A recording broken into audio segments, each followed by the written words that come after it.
Yo, what's good, everybody? It's ATC, and we are about to fire up the grill here for some indirect smoking. I don't know exactly what you call it, but it's indirect heat, and you can smoke your meat and all that on this grill right here. A lot of people think you have these grills and you can only just use it for grilling. Well, that's not true. You can actually do some smoking on here, just like a full-size smoker. What I'd like to do is what they call like a snake method. I'm not exactly sure if that's what they say, but you get your charcoals here and you kind of line them up right here. You stack them in, you go around in the circle here, and then whenever you get done, well, I like to light these first couple ones right here. So I'm gonna finish this and I'm gonna get a couple lit and turning gray, and I'm gonna place them right here. So what that does is they slowly burn, and it slowly burns, and it keeps lighting all these, and it'll slowly burn, creating the smoke and the heat. And I'll probably make it come all the way about halfway through, because I have a bologna to smoke, and I have some ribs to smoke, but the ribs are not a full rack, they're already cut. So each one of those probably takes 3 to 4 hours. So, and I don't have to keep the bologna on there very long. But anyways, guys, this is how I set up my grill for smoking. And check back soon. I'll show you the rest. Okay, guys, we are back at the meat. I'm going to show you how I prepare this meat here. Here's your bologna, and I just like to make some cuts in here, probably about a 1/2 inch thick to 3/4 thick. And you don't have to go in this direction that I'm going in. You can use whatever direction you want. You can just go sideways or whatever, but I like to do it this way. Kind of, it's a little bit different than everybody else. Just kind of make some scores here. And I'm not going to use any binder like barbecue sauce or anything like that. Well, I might add a little bit of barbecue sauce, but I'm not going to add no mustard because I don't have any mustard right now. So anyways, I'm just going to keep going around here. I kind of lose sight of where I'm going. It doesn't have to be perfect. It does not have to be perfect. Alright, let's see here. Do I get any right here? It's hard to see the lines after you get them done. It's alright, we'll just keep going around here. Pull apart there. Looks like it's got 1 or 2 lines left. Okay, let's see here. Let's keep going around. Where's that line at? I got my assistant helping me today with the phone because it's kind of hard to do with one hand.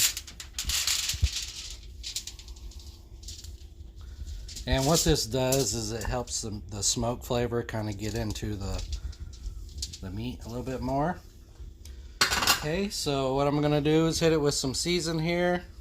Let me wash my hands real quick. Should have been wearing some gloves, but I couldn't find the gloves, so I'm just gonna, just a little bit of garlic powder here.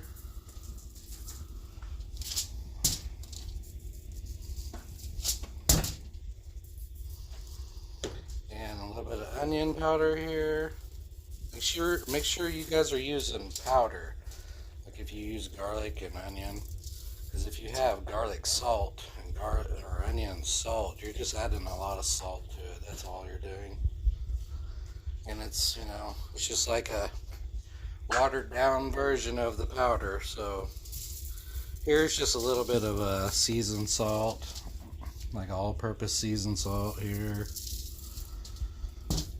And I'm not trying to be perfect, and I'm not trying to go to the store and buy certain ingredients to do this. This is the stuff I have in the cabinet. You know, this is stuff I already have. We got some, I love this stuff, Uncle Chris's steak season. This stuff is really good on everything, like everything. Throw a little bit of this on there. You see, it's staying on there pretty good. I'm gonna rub it in a little bit better here in a second. And then we are just gonna go with some pepper here. Just a little bit of black pepper here. Go around the sides. And, you know, like I said, this doesn't have to be perfect. You can always add a little bit more as you're cooking it. And I'm just gonna kind of rub this in there, kind of pull it like that. See how the season kind of goes in the grooves here. You can kind of rub it in a little bit more. Might cut a little bit more grooves here actually. Just gonna go down the side here like this. Do some more grooves.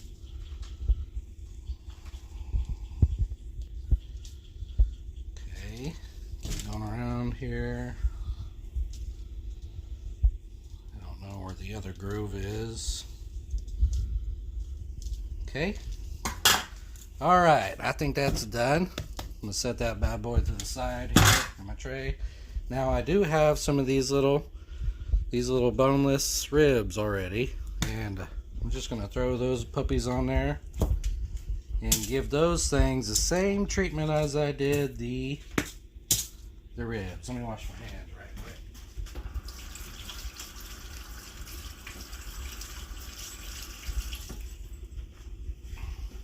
Alright. So just sprinkle a little bit on here like this. And I'm kind of going a little heavy because this stuff will render out this meat and all the juices will kind of drip off of it. So it'll kind of take a little bit of that season away. I like my stuff flavorful too. I love it when it's got a lot of flavor. I don't like nothing that tastes bland. You don't have to be professional with this stuff. You just slap that bad boy stuff on there like that and call it a day. I ain't got time to sit there and make it look pretty. Alright. We are going to rub this stuff in a little bit here to get it all worked in there. Kind of pick up some of that's on the tin foil there. The other side, just kind of do that. See, it's in there. Look, we got season all the way around. It's good to go. Tell me how you guys like to do this. You know, like I said, there's several different ways. And there's always that one person that's on the video that comments, well, I would have did this. Well, I would have did that. I would have done this. Well, I like doing it my way, so it works for me. Just kind of get this stuff rubbed in here a little bit. And we are done with the meat. Alright, guys. Alright, guys. It's been about an hour. There's my temperature. Check it out. Oh, yeah. Looking wonderful. See the lines on that's opened up. It's cooking really good here. I might have to rotate it a little bit. But yeah, that's how she's looking after an hour. Alright, I'm going to put the lid back on. We still got a little bit longer to go on the bologna and the ribs. And I added this here. This is the fish that I caught the other night, the Spoonbill. And I'm going to have to arrange this a little bit better here pretty soon. But that's how it's looking right here. Check that out. It's looking super good. So just a little bit longer on this stuff.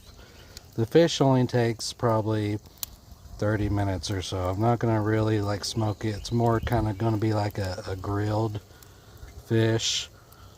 Because it's on the other side over here where it's a little bit hotter. So I'm going to have to watch this over here. But that's how it's looking, guys. And check back soon. Okay, guys. So I went ahead and just took off the other stuff because it was pretty much done. And I'm grilling these little spoonbill steaks a little bit longer. Yo, check it out. So everything is done. We got the paddlefish done and grilled. I already tried a little bit right there in that top piece, and it was really, really good. The ribs turned out really good.